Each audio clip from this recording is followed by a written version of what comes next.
Hello everyone, welcome to my channel teacher connection. आज के video में हम क्लास 7th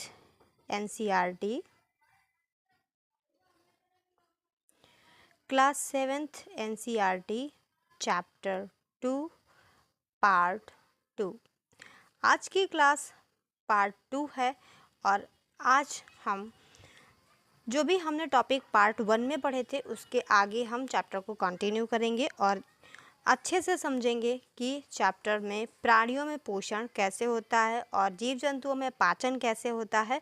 और हमने कहाँ तक देख लिया था, मानव में पाचन हमारा टॉपिक चल रहा था। देखते हैं आज हम क्या पढ़ने वाले हैं। हमारा चैप्टर 2 है, उसमें हमने फर्स्ट टॉपिक अपना कर लिया था, हमारा सेकंड टॉपिक भी हो गया था, थोड़ा सा टॉपिक सेकंड का बचता है और उसके बाद हम थर्ड और फोर्थ टॉपिक आज के पार्ट 2 में देखने वाले हैं। तो चलिए स्टार्ट करते हैं और बहुत अच्छे से समझते हैं। अगर आपने अब तक क्लास 6 एनसीईआरटी की जो पूरी चैप्टर वाइज प्लेलिस्ट है नहीं देखी है तो उसका लिंक आपको डिस्क्रिप्शन बॉक्स में मिल जाएगा और आपको पीडीएफ मिल जाएगी। उसकी भी जो टेलीग्राम चैनल की लिंक है वो भी आपको डिस्क्रिप्शन बॉक्स में मिल जाएगी, वहाँ से आप पीडीएफ ले सकते हैं। और इसके साथ ही आप अपने पीडीएफ से रिवाइज कर सकते हैं और पूरी full NCERT class 6 science chapter wise पढ़ के आप अपने नॉलेज को इन्हेंस कर सकते हैं और अपने जो एग्ज़ाम है सीटेट का अदर एग्ज़ाम है जहाँ पे एनसीईआरटी साइंस पूछी जाती है, वहाँ आपको ये क्लासेस हेल्प करेंगी। तो आप बिल्कुल भी देखना ना भूलें। और तो यहाँ पर हमने चैप्टर को छोड़ा था, हम पढ़ रहे थे अपनी टंग के बारे में। तो हम देखेंगे कि टंग में कौन कौन से जो टेस्ट होते हैं वो कहाँ पर कौन से टेस्ट होते हैं। तो जो हमारा ये जो पूरी टंग बनी हुई है इसमें जो हमारा ये यहाँ पर जो रहता है सबसे जो किनारे साइड यहाँ पर रहता है, यहाँ पर कौन सा स्वाद क्षेत्र होता है, तो ये होता है मीठा, स्वीट।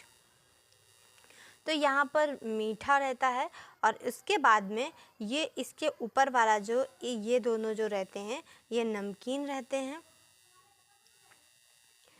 यहाँ पर कौन सा स्वाद क्षेत्र मिलता है हमें, नमकीन। उसके बाद में जो यहाँ दोनों साइड यहाँ पर जो किनारों पर स्वाद रहता है उसके और ऊपर खट्टा स्वाद रहता है। कैसा स्वाद रहता है, यहाँ पर खट्टा स्वाद रहता है। और उसके बाद ये जो पूरा स्वाद क्षेत्र है जहाँ पर आपको ब्लैक डॉटेड दिख रहे हैं, ये वाला जो स्वाद है ये कड़वा रहता है। तो एग्ज़ाम में बहुत बार डायग्राम के थ्रू या फिर ऐसे ऊपर नीचे करके पूछते हैं कि जीभ होती है उसके अग्रभाग में कौन सा स्वाद है, पश्चिम में, मिडिल में कौन सा स्वाद रहता है। तो आपको याद रखना है जो फर्स्ट वाला स्वाद क्षेत्र है हमारा, ये वाला ये रहता है मीठा और इसके ऊपर दोनों साइड रहता है नमकीन और इसके ऊपर रहता है खट्टा। मीठा, नमकीन, खट्टा और यहाँ पर रहता है कड़वा। तो यहाँ पर रहता है मीठा, यहाँ पर रहता है नमकीन दोनों साइड और यहाँ पर रहता है खट्टा और यहाँ पर रहता है कड़वा। तो इस तरीके से ये हमारे जीभ के स्वाद क्षेत्र हो गए। अब हम आगे देखते हैं। ये हमने स्वाद कलिकाओं के बारे में पढ़ा। अब इसी का एक क्रियाकलाप है जिसके बारे में हम पढ़ते हैं। निम्न पदार्थों का अलग अलग विलयन तैयार करना है, जैसे चीनी का विलयन, नमक का विलयन, नींबू का रस, नीम की पत्ती तथा करेले का रस। फिर क्या करना है, अपने किसी मित्र की आंखों पर पट्टी बांधनी है और जीभ बाहर निकालकर सीधी रखने को कहना है। फिर देखिए यहाँ पर इन्होंने बताया है कि हमें अलग अलग घोल लेने हैं, जैसे चीनी का, नमक का, नींबू का, नीम की पत्ती का और करेले का।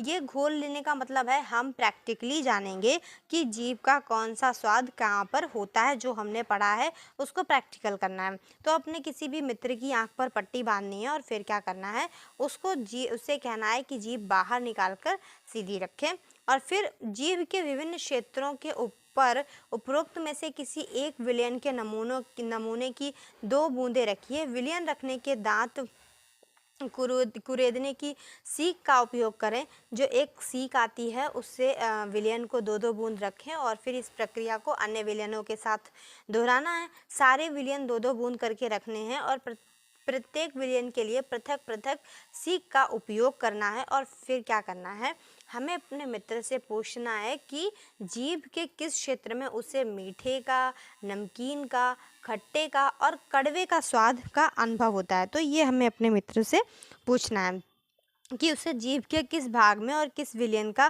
क्या स्वाद अनुभव हो रहा है। अब अपने प्रेक्षण को रिकॉर्ड करना है और लिखना है। तो बहुत ही सिंपल सा और बहुत ही इंटरेस्टिंग क्रियाकलाप था। अब हम देखते हैं भोजन नली ग्रसिका। तो जो हमारा टॉपिक था वो मानव में पाचन था। हमने देखा कि कैसे भोजन जो है वो हमारे मुख में जाता है, कैसे हम भोजन को अंतर ग्रहण करते हैं, फिर उसके बाद में भोजन कैसे आगे बढ़ता है और इस तरीके से भोजन के पाचन का जो पूरा प्रोसेस है उसमें कौन कौन से जो फूड पाइप के साथ साथ और कौन कौन से जो हमारे बॉडी पार्ट्स होते हैं जो इसमें पार्टिसिपेट करते हैं, भोजन को पचाने में मदद करते हैं। तो अब हम यहाँ पर देख रहे हैं भोजन नली ग्रसिका के बारे में कि ये क्या होती है, जो हमारी पूरी भोजन नली होती है। निगला हुआ ग्रास यानी कि जो भी हम खाना खाते हैं वो जो ग्रास होता है, निगला हुआ ग्रास नली अथवा ग्रसिका में जाता है। फिर ग्रसिका गले एवं वक्ष से होती हुई, ग्रसिका कैसी होती है, होती हुई जाती है। ग्रसिका गले और वक्ष यानी कि चेस्ट से होती हुई जाती है। ग्रसिका की भित्ति के संकुचन से भोजन नीचे की ओर सरकता है। तो ग्रसिका क्या करती है, संकुचित होती है, मतलब वो संकुचन करती है। जैसे भोजन का आकार होता है वैसे वो बढ़ती है, घटती है, संकुचन करती है, तो भोजन क्या होता है, सरकता हुआ चला जाता है। वास्तव में संपूर्ण आहार नाल संकुचित होती है, संकुचित होती रहती है तथा यह गति भोजन को नीचे की ओर धकेलती है। कभी कभी हमारा आमाशय खाए हुए भोजन को स्वीकार नहीं करता, फलस्वरूप वमन द्वारा यानी कि उल्टी द्वारा उसे बाहर निकाल दिया जाता है। ऐसी घटना याद कीजिए जब आप भोजन के बाद आपने वमन किया हो तथा इसके कारण आपने जो कारण है वो सोचने हैं। देखिए ऐसा होता है कि जो जैसे कि हम अपनी ग्रसिका से भोजन को ग्रहण करते हैं और ग्रसिका क्या करती है, जो भोजन होता है उसके अकॉर्डिंग संकुचित होती है, अपने संकुचन करती है और फिर इससे क्या होता है, भोजन अंदर की ओर सरकता हुआ चला जाता है। लेकिन कभी कभी जो भोजन होता है, जैसे कि जो हमारा ग्रसिका द्वारा भोजन जो हम लेकर के जाते हैं, ये ग्रसिका हो गई पूरी और ये हमारा भोजन है और ये इसके संकुचित होती है और जैसे जैसे भोजन का आकार है वैसे वैसे ये आकार लेते हुए ऐसे कि भोजन अमाशय में जाता है। लेकिन इन्होंने कहा है कि कभी कभी अमाशय क्या होता है, जो खाया हुआ भोजन होता है उसको एक्सेप्ट नहीं करता है। क्यों नहीं एक्सेप्ट करता है, तो या तो भोजन खराब होता है या भोजन दूषित होता है या फिर कोई प्रॉब्लम होती है तो हमको उल्टियाँ आती हैं। तो ग्रसिका में भोजन की गति, ये पूरा उसका डायग्राम है। आगे जानते हैं अब अमाशय क्या होता है। अमाशय मोटी भित्ति वाली एक थैलीनुमा संरचना है। यह चपटा एवं जे की आकृति का होता है तथा आहार नाल का सबसे चौड़ा भाग है। तो हमारा अमाशय किस आकृति का होता है, जे आकार का होता है। और कैसी ये संरचना है, थैलीनुमा संरचना है और आहार नाल का सबसे चौड़ा भाग होता है। यह एक ओर से ग्रसिका यानी कि ग्रास नली से खाद्य प्राप्त करता है तथा दूसरी ओर छोटी आंत में खुलता है। एक तरफ तो ये ग्रसिका से खाद्य प्राप्त करता है और दूसरी तरफ ये छोटी आंत में खुलता है। आगे देखते हैं। आमाशय का आंतरिक स्तर सतह श्लेष्मल हाइड्रोक्लोरिक अम्ल तथा पाचक रस स्त्रावित करता है। मतलब जो अमाशय होता है उसकी जो सतह होती है वो श्लेष्मल यानी कि हाइड्रोक्लोरिक अम्ल जो होता है और पाचक रसों को क्या करते हैं, स्त्रावित करते हैं। श्लेष्मल अमाशय के आंतरिक स्तर का सुरक्षा प्रदान करता है। तो जो श्लेष्मल होता है वो क्या करता है, अमाशय को सुरक्षा प्रदान करता है। अम्ल अनेक ऐसे जीवाणुओं को नष्ट करता है जो भोजन के साथ वहां तक पहुँचे हैं साथ ही यह माध्यम को अम्लीय भी बनाता है, जिससे पाचक रसों को क्रिया करने में क्या होती है, सहायता मिलती है।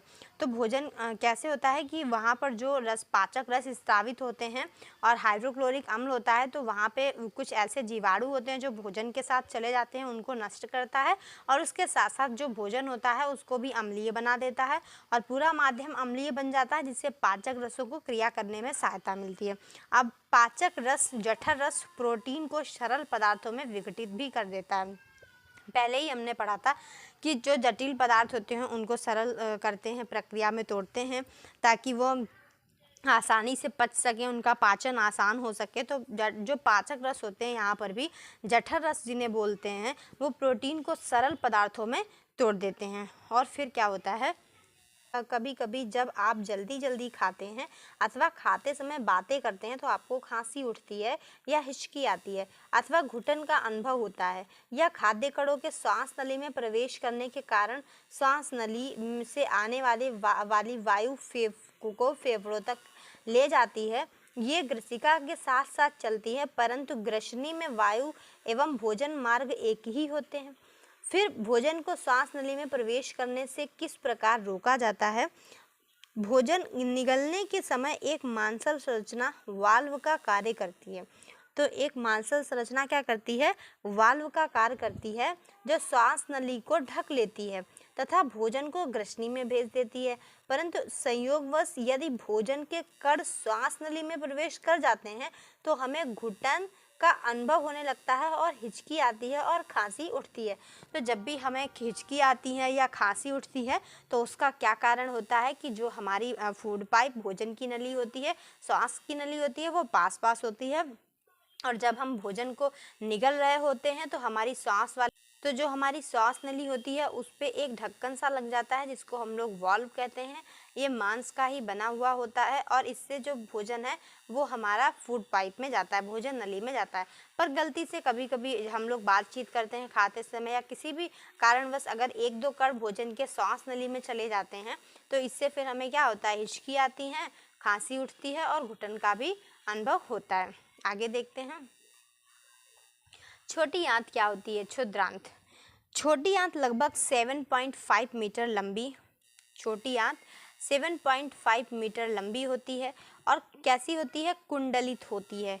कुंडलित होती है, यकृत एवं अग्नाशय से स्राव प्राप्त करती है। कुंडलित का मतलब है घूमी हुई, कुंडलीनुमा संरचना इस तरीके से घूमी हुई होती है और अग्नाशय से स्राव प्राप्त करती है। इसके अतिरिक्त इसकी भित्ति से भी कुछ रस स्रावित होते हैं। पहली बात तो ये अग्नाशय से कुछ स्राव प्राप्त करती है, यकृत से भी, और इसकी भित्ति से भी कुछ स्राव होते हैं। यकृत गहरे लाल भूरे रंग की ग्रंथि है। यकृत क्या है, गहरे लाल भूरे रंग की ग्रंथि है जो उदर के ऊपरी भाग में दाहिनी दक्षिण की ओर अवस्थित होती है। यह शरीर की सबसे बड़ी ग्रंथि है। पित्त रस स्रावित करती है जो एक थैली में संग्रहित होता रहता है, इसे पित्ताशय कहते हैं। पित्त रस वसा के पाचन में महत्वपूर्ण भूमिका निभाता है। पित्त रस वसा के पाचन में महत्वपूर्ण भूमिका निभाता है। अग्नाशय हल्के पीले रंग की बड़ी ग्रंथि है जो अमाशय के ठीक नीचे स्थित होती है। अग्नाशयिक रस कार्बोहाइड्रेट एवं प्रोटीन पर क्रिया करता है। इसको उनके सरल रूप में परिवर्तित कर देता है। आंशिक रूप से पचा भोजन छोटी आंत के निचले भाग में पहुंचाता है। क्या करता है, छोटी आंत के निचले भाग में पहुंचाता है। फिर क्या होता है, जहां आंत रस पाचन क्रिया को पूर्ण कर देता है और कार्बोहाइड्रेट सरल शर्करा जैसे कि ग्लूकोज में परिवर्तित हो जाते हैं। तो सरल शर्करा में परिवर्तित हो जाते हैं, जैसे ग्लूकोज क्या है, सरल शर्करा है। वसा या वसा अम्ल एवं ग्लिसरॉल में तथा प्रोटीन जो वसा है वो वसा अम्ल और ग्लिसरॉल में परिवर्तित हो जाती है और जो प्रोटीन है वो एमिनो अम्ल में परिवर्तित हो जाता है। इस तरीके से वहाँ पे रासायनिक क्रियाएं होती हैं और सारी चीज़ें जटिल से या जटिल पदार्थों से सरल पदार्थों में कन्वर्ट हो जाती हैं। एक विलक्षण दुर्घटना द्वारा अमाशय की कार्य प्रणाली की खोज हुई।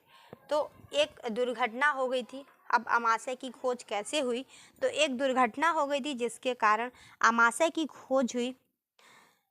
एक विलक्षण दुर्घटना द्वारा अमाशय की कार्यप्रणाली की खोज हुई। सन 1822 में एलेक्सिस सेंट मार्टिन नामक व्यक्ति गोली लगने के कारण बुरी तरह से घायल हो गया। गोली से वक्ष क्षतिग्रस्त हो गया और अमाशय में से एक छिद्र हो गया। उसे विलियम ब्यूमॉन्ट नामक अमेरिकी सैनिक चिकित्सक के पास ले जाया गया। चिकित्सक ने उसकी जान तो बचा ली, परंतु वह अमाशय का छिद्र भली भांति बंद न कर सका। उसने छिद्र को पट्टी से ढक दिया। ब्यूमॉन्ट को छिद्र में से अमाशय के अंदर झांकने का दुर्लभ अवसर प्राप्त हुआ। उसने कुछ रोचक परीक्षण किए। ब्यूमॉन्ट ने देखा कि अमाशय भोजन का मंथन कर रहा है। इसकी भित्ति से तरल स्रावित हो रहा था जो भोजन को पचा सकता था। उसने यह भी देखा कि अमाशय छोटी आंत में तभी खुलता है जब अमाशय में भोजन का पाचन पूरी तरह से हो जाता है। तो एक व्यक्ति गोली लगने से घायल हो गया, आपने देखा, इससे अमाशय के बारे में पता लगा। और जो यहाँ पे होल हो गया था, उससे जो डॉक्टर था उसने देखा कि कैसे यहाँ से भोजन आता है और फिर इसके बाद में यहाँ पे भोजन का पाचन होता है। जब यहाँ पे पूरी तरह से भोजन का पाचन हो जाता है तब ये छोटी आंत में इसका मुख खुलता है और भोजन आगे बढ़ता है। आगे देखते हैं, छोटी आंत में भोजन का पाचन कैसे होता है। क्षुद्रांत में अवशोषण। पचा हुआ भोजन अवशोषित होकर छोटी आंत की भित्ति में स्थित रुधिर वाहिकाओं में चला जाता है। छोटी आंत में जो रुधिर वाहिकाएं होती हैं उसमें भोजन चला जाता है। इस प्रक्रम को अवशोषण कहते हैं। क्षुद्रांत की आंतरिक भित्ति पर अंगुली के समान उभरी हुई संरचनाएं होती हैं जिन्हें दीर्घ रोम अथवा रसांकुर कहते हैं। क्या आप अनुमान लगा सकते हैं कि दीर्घ रोम की आंत में क्या भूमिका है। मतलब जो छोटी आंत होती है उसके अंदर क्या होता है, अंगुली के समान उभरी हुई संरचनाएं होती हैं जिन्हें हम दीर्घ रोम या रसांकुर बोलते हैं। दीर्घ रोम की आंत में क्या भूमिका है। दीर्घ रोम पचे हुए भोजन के अवशेषण हेतु तल क्षेत्र बढ़ा देता है। भोजन के अवशेषण हेतु क्या करता है, तल क्षेत्र बढ़ा देता है। प्रत्येक दीर्घ रोम में सूक्ष्म रुधिर वाहिकाओं का जाल फैला रहता है। दीर्घ रोम की सतह से पचे हुए भोजन का अवशोषण होता है तथा यह रुधिर वाहिकाओं में चला जाता है। अवशोषित पदार्थों का स्थानांतरण रुधिर वाहिकाओं द्वारा शरीर के विभिन्न भागों तक होता है। तो जो रुधिर वाहिकाओं में जो चला जाता है तो अवशोषित पदार्थ का जो स्थानांतरण है वो किसके द्वारा होता है, वो ब्लड के द्वारा होता है। जो रुधिर वाहिकाएं होती हैं और शरीर में बहुत ज़्यादा, उनके द्वारा होता है, जहां उनका उपयोग जटिल पदार्थों को बनाने में किया जाता है। इस जो ये पूरी प्रक्रिया है अवशोषण की, फिर रुधिर वाहिकाओं में इस अवशोषित पदार्थ को शरीर के सभी भागों में पहुंचाने की, इस पूरी प्रक्रिया को क्या बोलते हैं, स्वांगीकरण बोलते हैं। क्या बोलते हैं, स्वांगीकरण बोलते हैं। तो कभी एग्जाम में आ जाए स्वांगीकरण किसे कहते हैं तो आप इस पूरी लाइन को याद रखिएगा। इसको पूरा जो आपने अभी समझा है कि छोटी आंत में जो अवशोषण की प्रक्रिया होती है भोजन को, और रुधिर वाहिकाओं को जो जाल में, रुधिर वाहिकाओं का जो जाल होता है उसके द्वारा जो अवशोषित किया हुआ भोजन है, जो रस है, वो पूरे सभी शरीर के सभी भागों में पहुंचाने की प्रक्रिया को क्या कहते हैं, स्वांगीकरण कहते हैं। आगे बढ़ते हैं। कोशिकाओं में उपस्थित ग्लूकोज का विघटन ऑक्सीजन की सहायता से कार्बन डाइऑक्साइड एवं जल में हो जाता है और ऊर्जा मुक्त होती है। भोजन का वह भाग जिसका पाचन नहीं हो पाता है अथवा अवशोषण नहीं हो पाता है उसको बड़े आंत में भेज दिया जाता है। यानी कि अब क्या होता है, तो अब हम पढ़ते हैं बृहदांत के बारे में, बड़ी आंत के बारे में। तो बृहदांत क्या होती है, क्षुद्रांत की अपेक्षा चौड़ी एवं छोटी होती है। जैसे कि आपने देखा कि जो बड़ी आंत, छोटी आंत थी वो 7.5 मीटर लंबी और कुंडली नुमा थी। तो ये जो हमारी बड़ी आंत है ये छोटी आंत की अपेक्षा छोटी होती है लेकिन उससे चौड़ी होती है और ये होती है 1.5 मीटर लंबी। तो इसका क्या कार्य है, तो इसका मेन कार्य होता है कि जल एवं कुछ लवणों का अवशोषण करना और फिर बचा हुआ अपचित पदार्थ मलाशय में चला जाता है और अर्ध ठोस मल के रूप में रहता है। समय समय पर क्या होता है कि जो ये पदार्थ रहता है, जो मल के रूप में रहता है, उसको गुदा द्वारा या मल बाहर निकाल दिया जाता है। इसे ही क्या बोलते हैं? निष्कासन बोलते हैं। तो अब हम देखेंगे कि जो घास खाने वाले जंतु हैं उनमें पाचन कैसे होता है। तो अब तक हमने मानव में पाचन देखा, अब हम घास खाने वाले जंतुओं में देखते हैं। क्या आपने गाय भैंस घास खाने वाले जो शाकाहारी जंतु होते हैं उनको देखा है? वे उस समय भी लगातार जुगाली कर रहे होते हैं जब वे कुछ भी खा नहीं रहे होते हैं। मतलब वो कुछ भी नहीं खा रहे होते हैं, फिर भी अपने मुंह को चला रहे होते हैं, उसी को कुछ चबाते रहते हैं, उसको क्या बोलते हैं? जुगाली करना। वास्तव में वे पहले घास को जल्दी जल्दी निगल कर आमाशय के एक भाग में भंडारित कर लेते हैं। फिर यह भाग क्या कहलाता है? यह भाग रुमेन कहलाता है, प्रथम अमाशय कहलाता है। यह भाग जो है वो प्रथम अमाशय कहलाता है, रुमेन कहलाता है, जिसमें वो अपना जो घास है उसको भंडारित करते हैं। रुमिनेंट में अमाशय में 4 भागों में बटा होता है। तो जो रुमिनेंट होता है, अमाशय होता है, वो 4 भागों में बटा होता है। रुमेन में भोजन का आंशिक पाचन हो जाता है, जिसे हम जुगाल या कड कहते हैं, परंतु बाद में जंतु इसको छोटे पिंडकों के रूप में पुनः मुख में लाता है। मतलब जब ये घास को वहाँ पे एकत्रित करता है तो वहाँ पे उसका आंशिक पाचन हो जाता है और फिर ये छोटे जो कण होते हैं, उनको पिंड होते हैं, उनके रूप में ये पुनः से मुख में लाते हैं और फिर उसको चबाते हैं। तो इस पूरे प्रक्रिया को रोमंथन कहते हैं। क्या बोलते हैं? रोमंथन कहते हैं। तो ये डायग्राम में दिखाया गया है कि ये जो शाकाहारी जंतु हैं गाय भैंस, इनके ये ग्रसिका जाती है।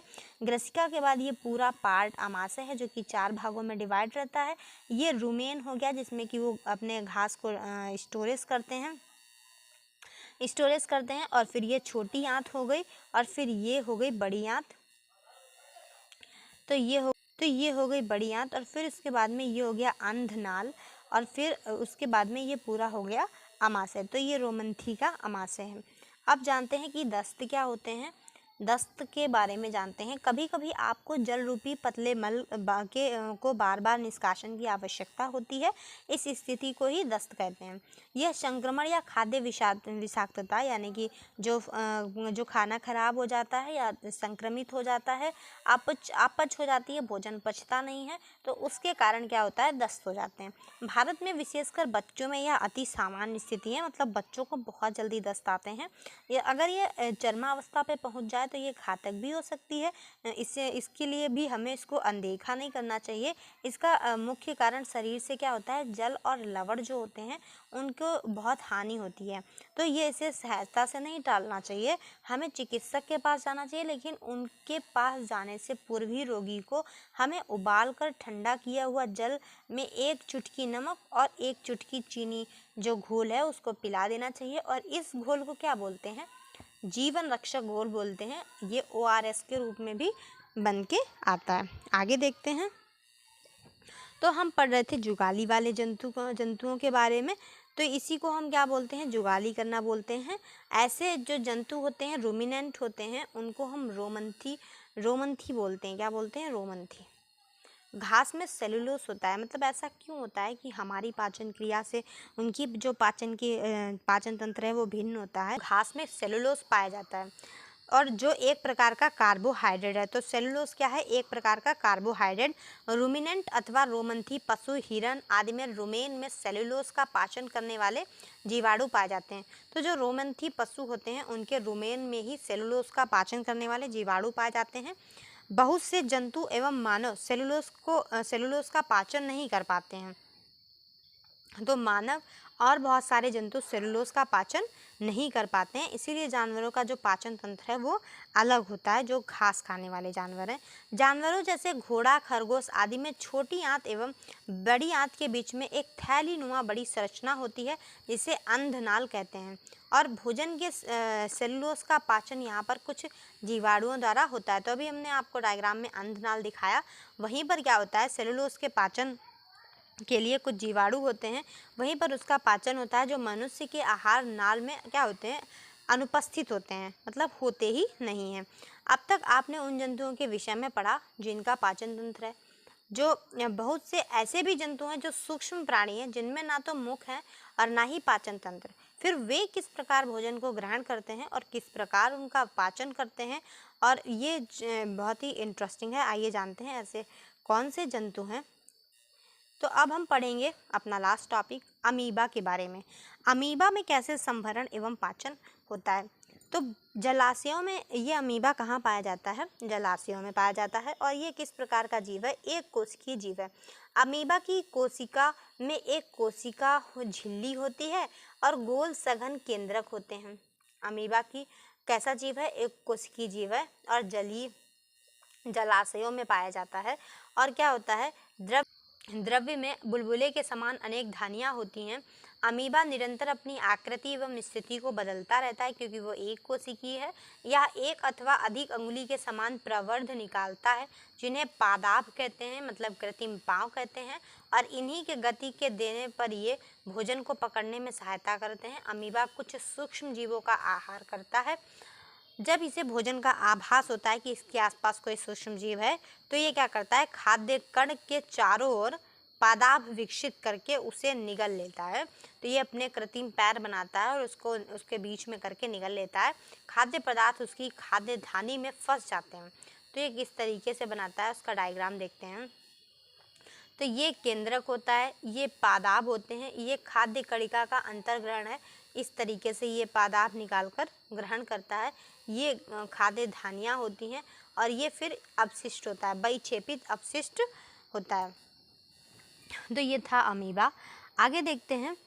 खाद्य धानी में ही पाचक रस स्रावित होता है। ये खाद्य पदार्थ पर क्रिया करके उन्हें सरल पदार्थों में बदल देते हैं। फिर पचा हुआ खाद्य धीरे धीरे अवशोषित हो जाता है और अवशोषित पदार्थ अमीबा की वृद्धि, रखरखाव एवं गुणन के लिए उपयोग किए जाते हैं। बिना पचा अवशिष्ट खाद्य धानी किसके द्वारा? खाद्य धानी द्वारा बाहर निकाल दिया जाता है। ठीक है, अब आगे बढ़ते हैं। भोजन के पाचन का आधारभूत प्रक्रम सभी प्राणियों में समान है, जिनमें खाद्य पदार्थ सरल पदार्थों में परिवर्तित किए जाते हैं और ऊर्जा को मुक्त किया जाता है। अगले जो हमारा नेक्स्ट चैप्टर होगा उसमें हम आंत द्वारा अवशोषित खाद्य पदार्थ का अन्य भागों में कैसे स्थानांतरण होता है इसके बारे में पढ़ेंगे। तो ये जो हमारा चैप्टर था यहाँ पे कंप्लीट होता है। लेकिन अभी बची हुई है चैप्टर की समरी, जो कि है बहुत इम्पॉर्टेंट। तो जंतु में पोषण आवश्यकताएं, भोजन अंतर्ग्रहण की विधियां एवं शरीर में इनका उपयोग सम्मिलित है। आहार नाल तथा स्रावी ग्रंथियां संयुक्त रूप से मानव के पाचन तंत्र का निर्माण करती हैं। इसमें कौन कौन पार्टिसिपेट करता है? मुख गुहिका, ग्रसिका, आमाशय, क्षुद्रांत, बृहदांत्र जो मलाशय में समाप्त होती हैं, गुदा भी इसमें सम्मिलित हैं। पाचक रस स्रावित करने वाली मुख्य ग्रंथियां हैं। लाला ग्रंथि, पाचक रस कौन कौन स्रावित करता है? लाला ग्रंथि, यकृत, अग्नाशय, आमाशय की भित्ति, क्षुद्रांत की भित्ति भी पाचक रस स्रावित करती है। तो इनके बारे में आपने डिटेल से अब तक पढ़ा है, पार्ट 1 में भी, पार्ट 2 में भी। विभिन्न जीवों में भोजन ग्रहण करने की विधियां क्या होती हैं? भिन्न भिन्न होती हैं। पोषण एक जटिल प्रक्रम है जिसमें अंतर्ग्रहण, पाचन, अवशोषण, स्वांगीकरण, निष्कासन, आपने स्वांगीकरण छोटी आंत में, बड़ी आंत में ये जो प्रक्रियाएं थी वो आपने पढ़ी हैं। आगे बढ़ते हैं। मंड क्या होता है? जैसे कार्बोहाइड्रेट का पाचन मुख में ही प्रारंभ होता है, प्रोटीन का पाचन आमाशय में हो जाता है। यकृत द्वारा स्रावित पित्त, अग्नाशय से अग्नाशयी स्राव एवं क्षुद्रांत भित्ति द्वारा स्रावित पाचक रस की क्रिया से भोजन के सभी घटकों का पाचन छोटी आंत में पूरा हो जाता है। फिर बड़ी आंत में क्या जाता है? जो यहाँ पे बड़ा सा पार्ट बचता है, जल एवं कुछ लवण रह जाते हैं जो बड़ी आंत अवशोषित कर लेती है और अवशोषित पदार्थ को शरीर के विभिन्न भागों में स्थानांतरित कर देती है। बिना पचे अवशिष्ट जिनका अवशोषण नहीं होता है उनको मल के रूप में गुदाद्वार से शरीर से बाहर निकाल दिए जाते हैं। तो आपने ये भी पढ़ लिया। आगे बढ़ते हैं। गाय, भैंस, हिरण जैसे घास खाने वाले जो रोमंथी रूमिनेंट कहलाते हैं, वे पत्तियों का अंतर्ग्रहण तीव्रता से करके उन्हें निगल लेते हैं और फिर रुमेन में भंडारित कर लेते हैं। कुछ अंतराल के बाद भोजन को पुनः मुख में लाते हैं। पशु धीरे धीरे जुगाली कर उसे चबाते हैं। अमीबा में भोजन का अंतर्ग्रहण पादाप की सहायता से होता है तथा इसका पाचन खाद्य धानी में होता है। तो यहाँ होता है हमारा ये चैप्टर कंप्लीट, हमारा पूरा चैप्टर कंप्लीट। चैप्टर का नेम है प्राणियों में पोषण। तो पार्ट 2 भी होता है कंप्लीट। अगर आपको ये चैप्टर समझ में आया है, अच्छे से आपके एग्ज़ाम में बहुत काम आएगा। तो आप चैनल को सब्सक्राइब कर लीजिए, वीडियो को लाइक कर दीजिए और अपने फ्रेंड्स के साथ शेयर कर दीजिए। मिलते हैं चैप्टर 3 पार्ट 1 के साथ। Thanks for watching.